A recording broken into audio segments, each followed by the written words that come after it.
Hello, everybody.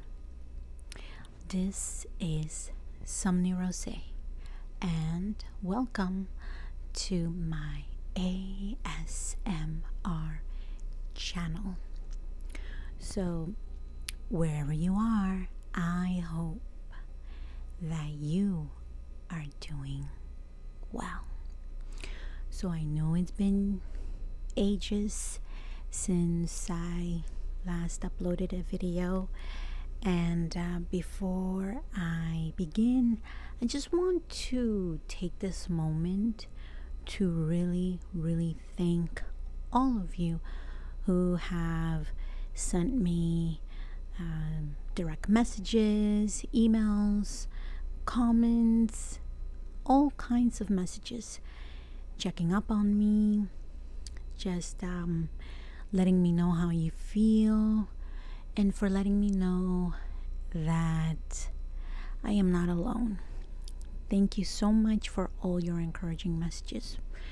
And the reason I'm saying this is because some of you may not be aware that I basically came back to YouTube and was uploading videos Tuesdays and Thursdays. I was trying to get back into the groove of things, and then suddenly I lost my kitty cat, Princess, and there are other things that happening to me in 2021. It's been loss after loss after loss, and I haven't really talked about it that much because I had to process it myself in private, and so it was loss after loss after loss, and then suddenly losing her was just more or less like the straw that broke the camel's back. And I just said, okay, this is it. I just need to step away from everything else that I'm doing, and I need to kind of, basically take time for myself and just heal from all this loss. So thankfully you guys have been very understanding, and I am very lucky to have a very strong network of friends and family and professionals as well. And I'm being open about this because anything that I say in this video is not professional advice. This is just me rambling, checking in with you guys. But I think it's important to share anecdotal experiences because I think it could inspire other people to seek the right help for them. So I did, like I said, I had the tremendous support from friends and family and professionals who helped me process loss and how to process it in a more constructive way, in a healthier way as well. So it's been working for me, and of course, as the everyday saying, take it one day at a time and just let time do its work, because it can get better. It does get better. We just have to be kind to ourselves. We just have to be patient and just keep going. Just keep going. And so that's why I stayed away from the channel. And the other thing is, someone asked me over on Instagram to talk about how to get over a breakup, and I responded with saying I'll try my best. And so I guess in this video I will be answering some of that. And again, it's all anecdotal experience. I don't claim to have the answers of the universe. And but again, I just hope that if anything, that this video helps you relax or just help you pass the time if you're doing laundry, cooking, doing some homework, or you're just looking for that perfect white noise to have in the background while you do whatever it is that you need to do. So, before I begin with my vacation rambling, let's just take a deep breath. Some inhalations, exhalations. Just follow along. Inhale deeply. Exhale deeply. Inhale deeply. Exhale deeply. And repeat these deep breathing exercises as much as you need until you feel that your muscles are more relaxed and you can release that rhythm and just let your body find its natural breathing rhythm. Perfect. So, if this is the first time that you're watching me in a very long time and you haven't noticed before, this is your first time finding out this radical hair change that I got done, well, hi. So I got this let's see, because I'm rambling, this is completely improvised. I'm gonna be jumping from one theme to another, and I guess, let's see, how do I address this? How do you get over a breakup?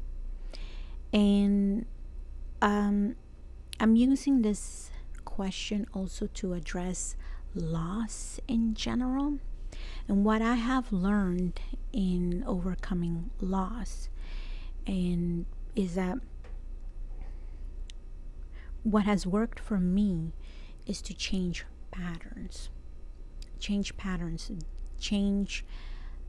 habits, because I am the kind of person that, like, for example, let's say I used to go to the same tea shop almost every day and buy a muffin, same tea at this location, same, and I experience loss.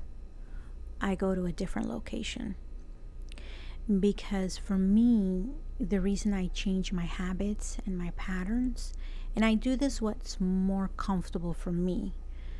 I do this because by going to the same location, I feel that I'm living a life that no longer exists. I'm living a habit that no longer has a purpose for me.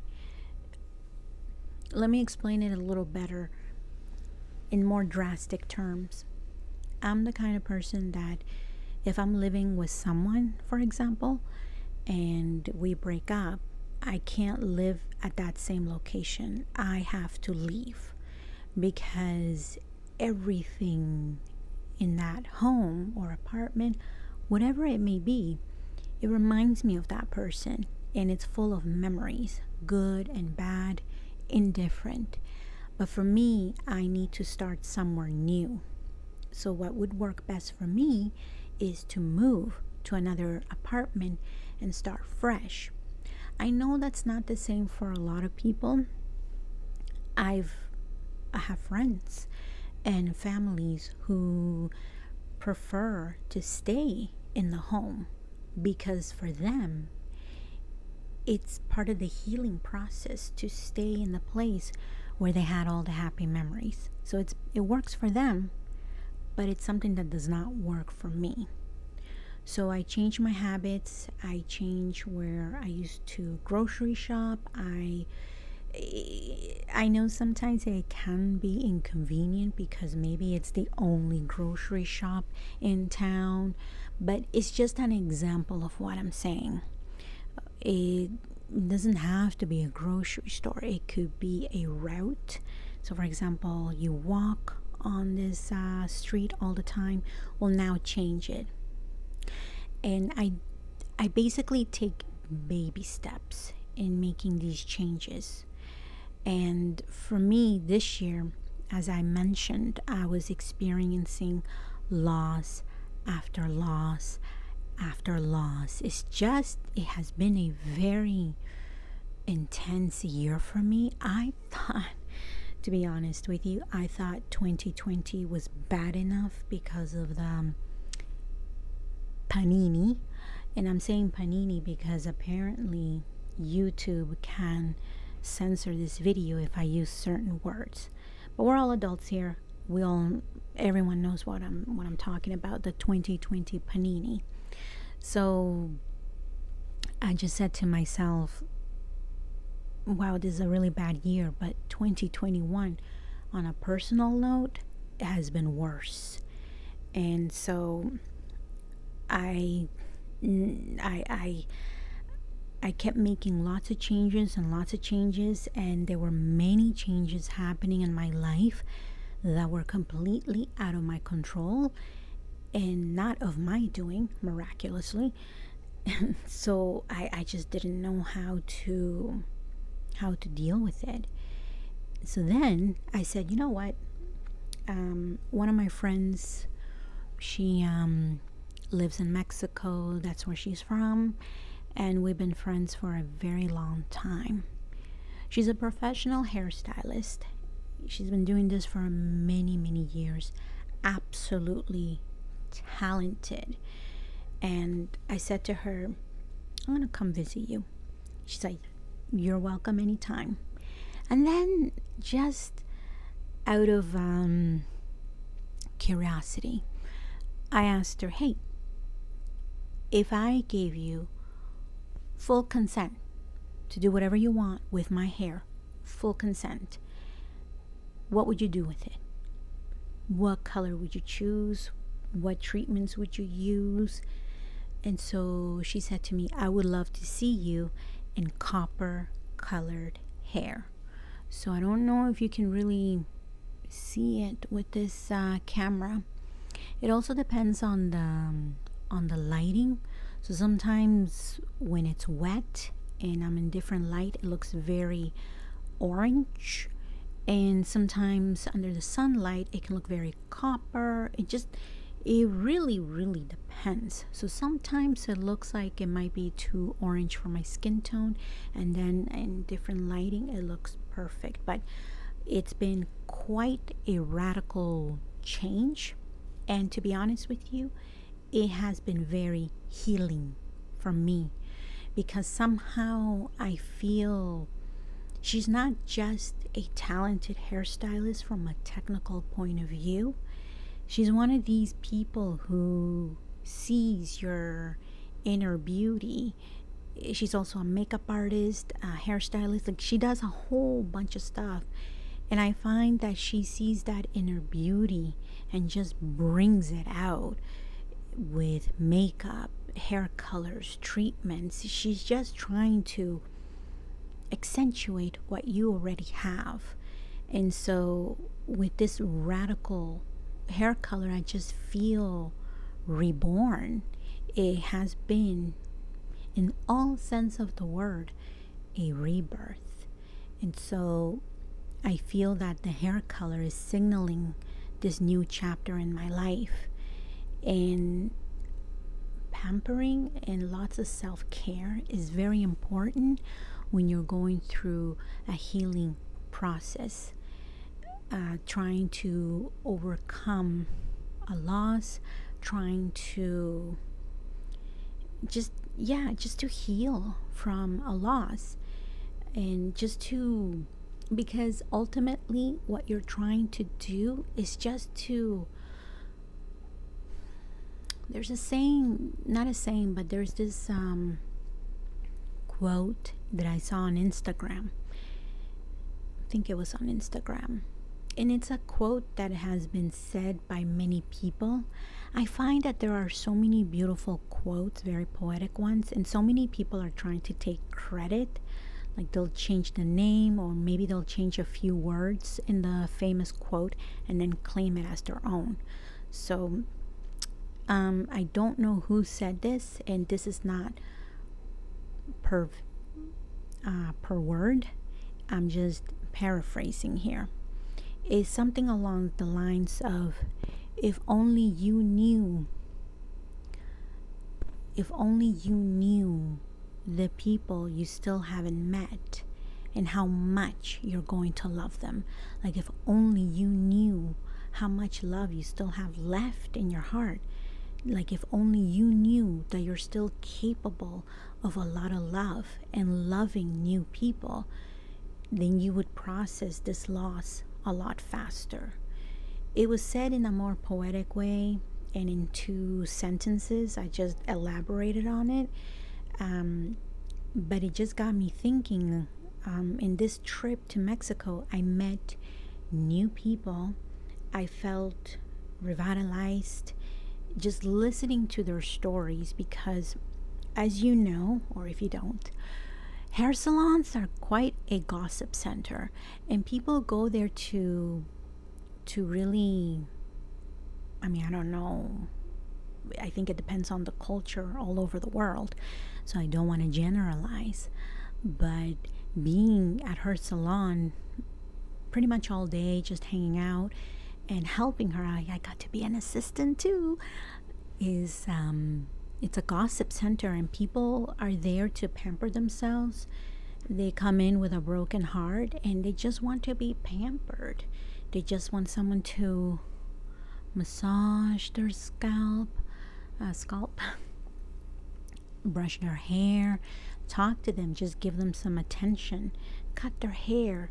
Because when you're going through depression or just a general period of sadness,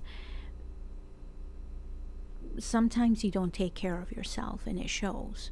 Your hair becomes disheveled. You just let it grow wild. Your eyebrows get out of control. Perhaps your nails are not in good condition. And so when you come into the salon and you're going there for self-care, it just happens that people begin to open up. And it's not unusual, it does make sense, because the professional, esthetician, hairstylist, they'll ask you, what's happening with this hair, what's going on, and you can't help but open up. The other thing is, as a hairstylist and makeup artist, there is no personal space. You are working very closely with your client. You're getting close to their face, their hair. You're touching their body. And so there's a lot of amount of consent, a lot of amount of trust to a certain extent to allow this person to get that close to you. And you can't help but open up and divulge what's been happening. There were stories from customers talking about their ex-boyfriends and how they made these radical changes, they look better, and then these exes wanted them back and they're like, oh, you lost. Like, there was so many stories, and just listening to them, meeting new people, and just reminding myself once again that every day so many people are experiencing some kind of loss. It could be a breakup, it could be a rejection, it could be the loss of a family member, it could be so many things. Everyday stresses, mothers who are struggling with connecting with their children, who are going from children to teenage years. Like, it's everything. It's everything. And so when you stop thinking about your own problems and just lend an ear and just listen to somebody else, and just to be there of service, just listen to someone else. It also helps you to heal, just to be of service. So it was, I'm very thankful for that experience to hang out at the salon. I got to be an assistant, as I mentioned. I got to blow dry people's hair. I got to help wash their hair as they were getting it dyed, because in one occasion she had to leave the hair dye for 40 minutes so that it works. And after that, I helped to rinse it out. So I was shampooing and conditioning her hair. And I was like, this is so much fun. I've never been an assistant at a hair salon or anything like that. The closest I've ever come to working in the beauty industry was when I was going to makeup artistry school, but I only did the 2-week program. It's actually a 3 to 4 year program here in Toronto at that time. I don't know if that has changed, but I couldn't go for the 3 or 4 year, and I took a 2-week certificate because I wanted to see if it's something that I wanted to do or if I could do. And I came to realize that I'm more of a fan of makeup than I am of applying it. Like, I just realized that it's not for me, but I still love it. And I think I'm much better off as an assistant than as the actual makeup artist. But nevertheless, I did learn a lot, which I have applied in making ASMR videos, especially with makeup artistry role plays. But this time I got to work with people's hair. They trusted me with their hair, and I felt honored, and I loved it. I really did. I'm like, wow, I love it. And so I don't know what the future holds, but I hope I get to do it again. I really liked I like hair. In case you haven't noticed, the majority of my life I've had long hair. I love hair in general, and so when people grant me permission to work with their hair, it's an honor, and I love it. So yeah, which brings me to another topic. And I didn't mention the name of the city. I was in Aguascalientes, Mexico, which is a city located, if you're driving, 6 hours from Mexico City. And I got to meet in Aguascalientes. I had my very first ASMR meet and greet at Mars Salon. That's the name of the hair salon, at Mars. And so I got to meet Ruth, who is one of my followers from a very long time, and she happens to be from that city. So she came to the hair salon and we got to meet. I brushed her hair and we live streamed it on Instagram. So a lot of people got to see it. It was my very first time meeting meeting a follower in a meet and greet event, and to collaborate with a follower for an ASMR type of video. So it was streamed live on Instagram. And the reason it was on Instagram and not on YouTube is because Instagram uses less bandwidth, uses less internet power. YouTube is a beast, so your internet needs to be flawless, for that smooth connection. So I'm like, you know what, we're gonna do it on Instagram. Also, Instagram has that option where your followers can join in on the live stream, so you can see each other.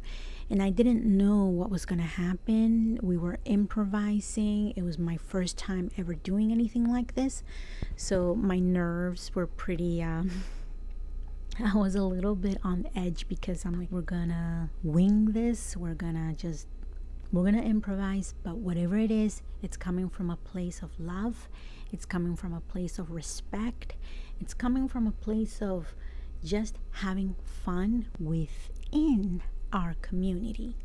And so Ruth was a total professional. It went much better. It surpassed my expectations, and I am so glad that you guys who joined in loved it. It was amazing. And the good news is that I am going to be uploading that Instagram live stream here on YouTube so that everyone can see it. And so just keep that in mind, because I'm really not editing videos these days. I am really keeping it very simple, more like ASMR, old styled, old school type of videos. And a lot of you seem to enjoy that, actually, because some of you have said that it's more effective, it works for you, so that's good news. So I'm gonna upload that in the next few days, provided that everything goes well, technicality, like technically wise. So it brings me to another question. I want to do more ASMR live events with you guys. I want to come to your city, because as part of the healing process, I want to meet new people. I want to see new places. So please, in the comments, tell me where you are, because the most popular cities, the ones where I see, okay, I'm getting a lot of responses from, I'm just making this up, I'm getting a lot of responses from Tokyo. So that's going to be my next destination. And let's see what kind of events you and I can do together. So please share in the comments, because I really would love to meet you, would really love for you guys to participate in my videos. I want to brush your hair. Let's make more ASMR videos. I find that many of you have enjoyed the hair brushing videos. I have like 2 of them on my channel, and they are the most viewed. So let's do more. And again, these would be for ASMR events. And so yeah, please let me know in the comments below. And I know I only addressed on how to overcome loss, and I only addressed it like it's only the tip of the iceberg. So if, again, for me, making changes is what it is what has worked for me. And if the same thing can work for you, just start small, and then work your way up. Because my hair, I don't trust anyone with my hair except for my hairstylist, and I've been going to her for 8 years. And this time that I went to Mexico, I trusted my friend with my hair. I've never had my hair dyed to this extent, because it was bleached and then the hair color was the hair dye was added so that you could see this copper colored hair. And that is a radical change, but I was ready. I did what my heart, what my soul, what my mind, and what my body were ready for. So do not go on and make radical changes that you are not ready for. If anything, I strongly recommend therapy, professional therapy, and the help of your friends and family, because that is what has worked for me. And when it comes to therapy, be patient with yourself, because you might find that this therapy is not working for you. And you just need to do a little more research and try a different type of therapy, because there are all kinds. Some people respond really well to restorative yoga. Some people respond well with diet changes. Some people respond well to talking therapy. Some people respond really well to hypnotherapy. There's all kinds. And as long as you are in the care of your medical provider, because, we're more than just physical bodies, we're emotional, we're energy, we're more. And the loss could be coming from the heart, it could be coming from your soul, or it could be coming from your body. And you just need to find the right therapy for you to help you start that healing process. So that is my advice, and I hope that this video has helped you in some way, or at least just to relax. Thank you to all of you for just being patient, for supporting my work, for listening to my podcast. I know I haven't done episodes in a very long time, and I want to thank Ruth, and I also want to thank Katia, because she's another follower that I met in Mexico City. I want to thank Mexico in general for being so welcoming, because I just felt so loved, so welcomed, and you really just expedited my healing process. It's an everyday journey, and again, you just have to be kind to yourself and just be patient. There are good days and there are bad days, and you just have to remind yourself that you have a lot of people in your life who love you and want you to get better. So yes, loss is real. The pain that you feel is valid, is real, and it's okay to be sad. In my opinion, it's okay to be sad, and we just have to figure out how to feel better, how to find inner peace. That's what it is. Inner peace. To be at peace with yourself. Inner peace. So thank you for listening, and wherever you are in your healing journey, I truly, truly wish that you reach that place. Inner peace.